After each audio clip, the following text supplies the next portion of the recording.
नमस्कार दोस्तों। पिछले वीडियो में हमने बात किया था कार्य और ऊर्जा।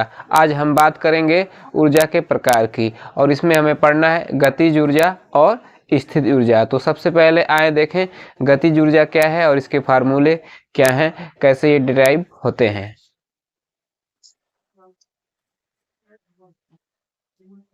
तो गतिज ऊर्जा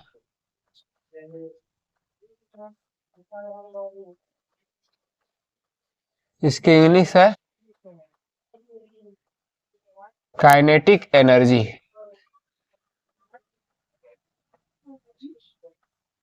तो इसकी अंग्रेजी हो गई काइनेटिक एनर्जी, गतिज ऊर्जा। अब गतिज ऊर्जा की परिभाषा क्या है, तो देखें गतिज ऊर्जा की जो परिभाषा है कि कोई वस्तु गतिमान अवस्था में जितना कार्य करेगी वही उसकी गतिज ऊर्जा होगी। तो गतिमान अवस्था में जितना कार्य करेगी वही गतिज ऊर्जा है। तो हमें निकालना होगा कि जब कोई वस्तु गतिमान है तो कितना कार्य करती है। अगर वही हम निकाल दें तो गतिज ऊर्जा होगी और कार्य का हमने फार्मूला प्राप्त किया है। तो अब चलिए गतिमान अवस्था में कितनी वस्तु कार्य करती है उसको निकालते हैं, तो गतिज ऊर्जा का व्यंजक प्राप्त होता है। तो देखें, तो सबसे पहले हमें जो फार्मूला लगाना है कार्य का, ये जो है W बराबर एफ डी कॉस थीटा हमने पाया था। यदि थीटा 0 हो यानी कि तो कॉस 0 की वैल्यू 1 हो जाएगी, तो W बराबर क्या होगा एफ इंटू डी। डी फार क्या होगा, विस्थापन होगा। तो देखें ध्यान देने की बात है यहाँ पे, तो अगर थीटा 0 कब होता है, जब किसी वस्तु पे बल लगाया जाए और विस्थापन इधर है, तो बल विस्थापन की दिशा में ही लग रहा है, तब जाके यहाँ थीटा 0 हो रहा है।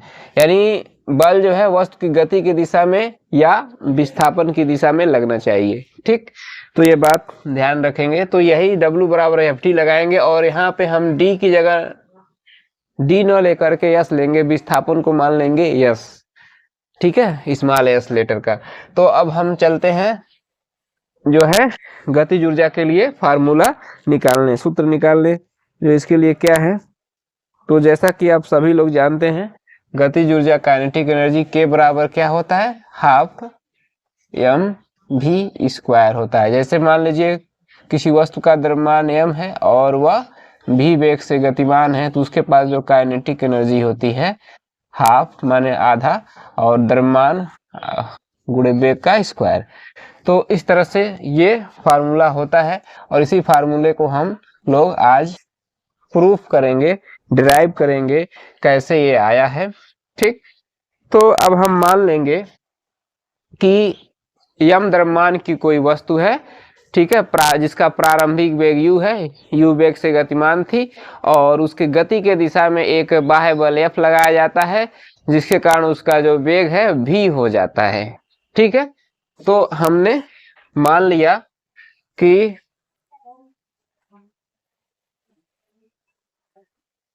माना यम द्रव्यमान की कोई ये वस्तु है, इस पे ही हम इसी में यम लिख दे रहे हैं। यम द्रव्यमान की वस्तु है जो प्रारंभिक वेग u से चल रही थी, लेकिन इस पे जो है एक बल F लगाते हैं, ठीक है, इसी के दिशा में।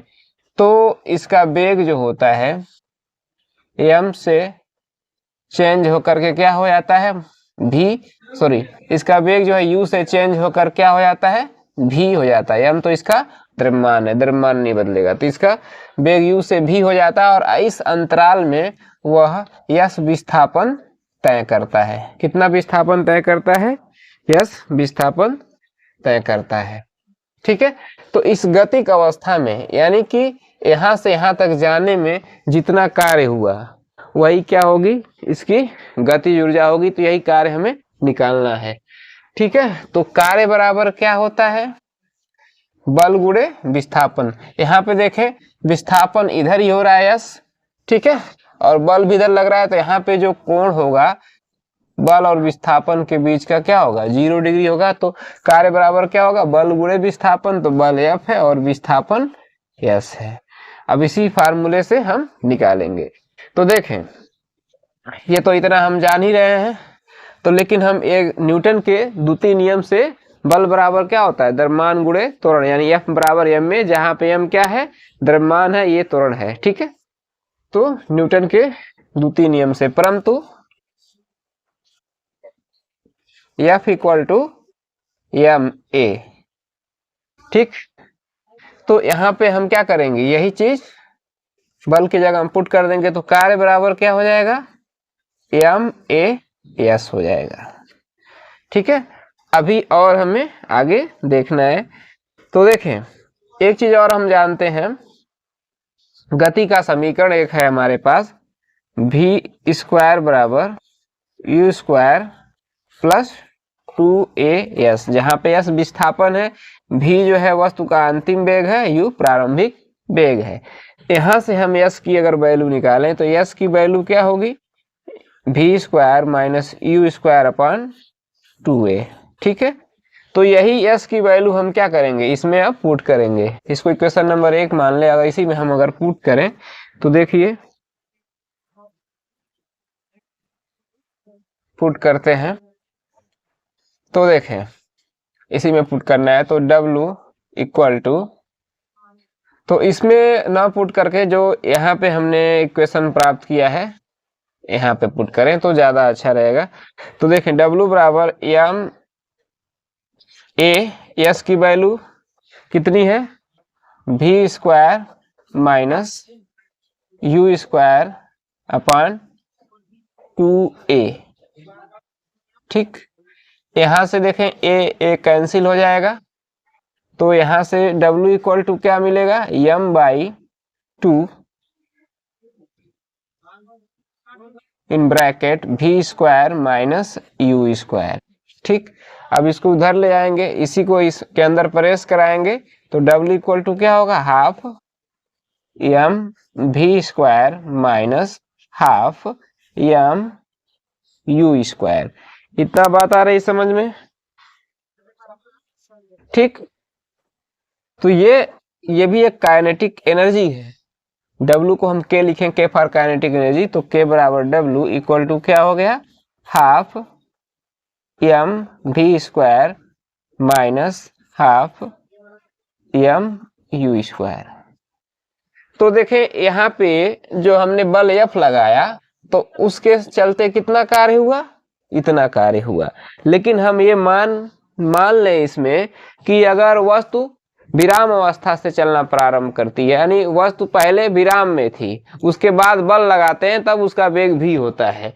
ठीक है, तो अगर u बराबर हम क्या मान लें, 0। ठीक है, यदि जो है u बराबर 0, इफ कंडीशन लगा दें u इक्वल टू 0। ठीक है, जैसे मान लेते हैं कि वस्तु जो स्थिर थी, बल F लगाए तब उसका वेग v हुआ, तो तब क्या होगा, u को हम 0 ले लेंगे, तब ये वाला टर्म आपका यहाँ 0 का गुणा होगा, तो ये वाला टर्म क्या होगा, पूरा 0 हो जाएगा।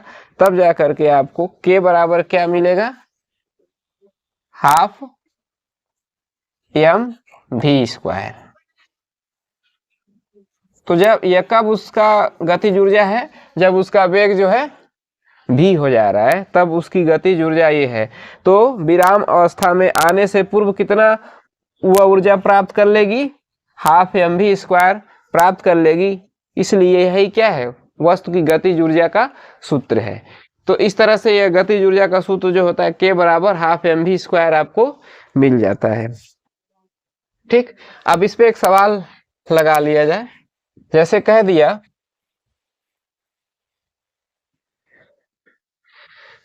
दिया, मान लीजिए कि कोई वस्तु है जिसका द्रव्यमान जो है 50 किलोग्राम है। ठीक है, और उसका वेग जो है 20 मीटर पर सेकेंड है, तो उसके पास कितनी गतिज ऊर्जा होगी। तो simply half m v square से लगा देंगे, तो यहाँ हाफ लिखेंगे, m कितना है 50 और v कितना है 20, तो 20 का 2 बार गुणा हो जाएगा। तो यहाँ से आप इसको काट देंगे, ये हो जाएगा 2 से कट जाएगा 10 बार में। अब बाकी सभी को आपस में गुणा कर देंगे, आपका आंसर आ जाएगा। ठीक, तो देखें कैसे गुणा करेंगे, 1 2 3, 3 0 है, तो 3 0 ऐसे यहाँ लिख दिए। अब देखिए का गुणा वही होगा तो कुछ नहीं, 2 5 10, इतना हो गया। अब देखें इसको क्या लिख सकते हैं, 1 2 3 4, तो यानी